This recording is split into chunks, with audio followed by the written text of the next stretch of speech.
যেই যুলহিজ্জা মাসে আমরা পতিত হয়েছি, অতিবাহিত করছি। যুলহিজ্জার প্রথম দশক অত্যন্ত গুরুত্বপূর্ণ দশক। তো এই 10 দিনের 10তম দিনের ইবাদত হচ্ছে কুরবানি। এই 10 দিনের 10তম দিন, যেই দিনের সবচেয়ে প্রিয় আমল হচ্ছে কুরবানি।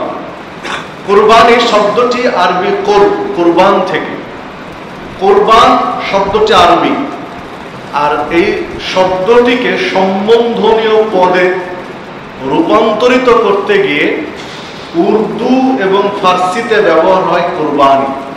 উর্দু এবং ফার্সি পরিভাষায় ব্যবহৃত শব্দ হচ্ছে কুরবানি, আর আরবি পরিভাষার ব্যবহৃত শব্দ হচ্ছে কুরবানি। তো কুরবান বা কুরবানি শব্দের আবিধানিক অর্থ হলো নৈকট্য হাসিল করা, নৈকট্য অর্জন করা। পরিভাষায় আল কুরবানু মা ইউতাকাররাবু বিহি ইলাল্লাহি সুবহানাহু ওয়া তাআলা, যে ইবাদতের মাধ্যমে আল্লাহর নৈকট্য হাসিল করা হয় তা হলো কুরবানি।